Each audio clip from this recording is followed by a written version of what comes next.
ketika si Fufu Fafa itu turun dari mobil, kelihatan dari gambar itu ya, semua bilang hu gitu ya. Kira-kira 3 kali hu. Jadi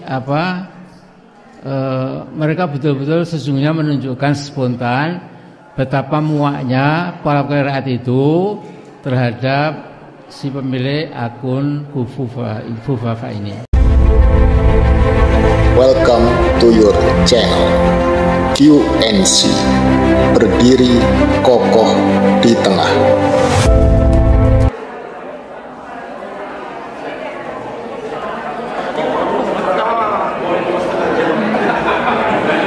Iya, Pak Amin sudah datang ya.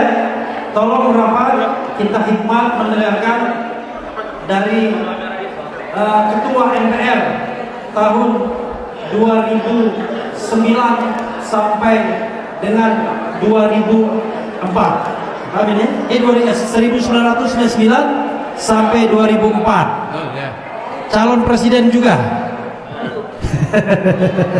Oke, silakan Pak Amin. Assalamualaikum warahmatullahi wabarakatuh. Bismillahirrahmanirrahim. Alhamdulillahirrahmanirrahim. Wassalatu wassalamu ala asyrofil mursalin wa alihi wasallam. Jadi tadi saya memang mendapatkan undangan resmi sebagai mantan ketua MPR, dan tadi semua yang pernah jadi ketua MPR itu ada di satu barisan ya. Kemudian yang menarik, ketika si Fufu Fafa itu turun dari mobil, kelihatan dari gambar itu ya, giant screen ya, semua bilang hu gitu ya. Kira-kira 3 kali hu. Jadi mereka betul-betul sesungguhnya menunjukkan spontan betapa muaknya para rakyat itu terhadap si pemilik akun Fufu Fafa ini.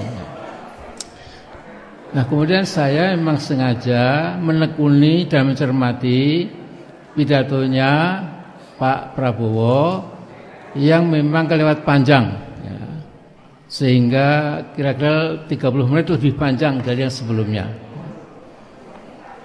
Nah, kalau dari yang disampaikan Mas Prabowo itu memang kan idealisme yang akan dicapai ya. Berpijak dari Pancasila, kemudian mengingatkan negara kita negara kaya, lantas kita punya warisan dari tokoh-tokoh bangsa sejak Bung Karno, Bung Hatta, yang itu perlu kita kobarkan kembali ya. Dari segi itu there is nothing wrong, nggak ada yang salah, bagus sekali.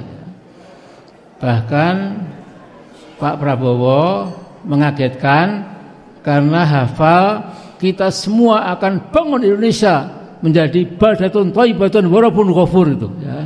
Jadi tentu tepuk tangan membahana juga ya. Nah,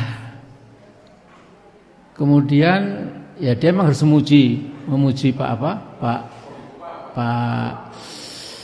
bapaknya Fufa itu Pak Mulyono ya. Jadi dipuji sebagai presiden yang sudah sangat mati-matian membangun segala macam itu ya. Nah, saya mungkin cuma akan sedikit saja menyentil ya. Yang namanya kekuasaan itu seperti rezeki ya. Kalau kita punya rezeki atau rezeki itu yang mabruk, yang dapat berkah, itu memang kemudian rezeki kita itu bisa menghadirkan sebuah kehidupan yang lebih berbahagia, lebih mantap ya. anak-anak kita menjadi bersekolah juga pandai, kemudian dampak dari rezeki yang halal thayyibah tadi, yang berkah tadi, itu akan ke kanan, ke kiri, ke depan, ke belakang, itu memberikan manfaat. Sebaliknya, kalau rezeki tidak berkah, itu mesti menimbulkan problematika yang pelik, ya, yang kadang dinalar itu tidak masuk akal, ya. Bagaimana ada seorang yang rezekinya melimpah, tapi anaknya kena narkoba, kemudian satu jadi pembunuh, pada malam hari dia entah ngapain dan lain-lain, ya. Nah sekarang ini saya sedikit saja, mudah-mudahan sampai kepada Pak Prabowo. Selama Gibran masih nongkrong sebagai wapres, sampai kapanpun tidak pernah dapat berkah dari Allah SWT. Hanya akan menimbulkan petaka lebih lama lagi, ya. Nah jadi kita minta atas nama kita semua, tolong diperhatikan Pak Prabowo. Jadi kalau bisa 3 bulan setelah ini itu segera diganti, lupakan sama sekali, ya. Dan kedua, Mas Prabowo juga harus menekan kepada Bapaknya Hufafa, ente Pak Mulyono, jangan lagi mencawe-cawe terhadap kebijakan saya, ya. Kalau dilakukan, insya Allah yang diidealisasi, digambarkan secara ideal oleh Pak Prabowo itu pelan-pelan jadi kenyataan, ya. Tapi selama si bocah cilik ini, ya, yang nggak pernah baca, nggak pernah mengisi otaknya dengan ilmu dan lain-lain, yang berpikir kemewahan, kemudian seks and sex again and again, ya, saya kira itu Allah murka, ya.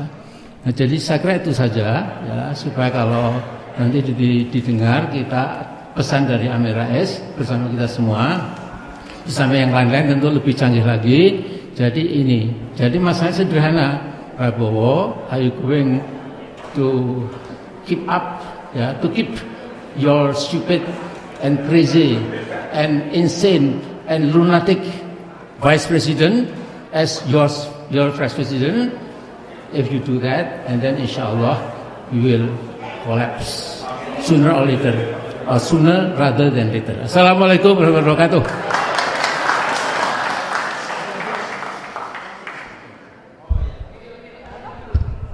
Makasih. Hidup Amin.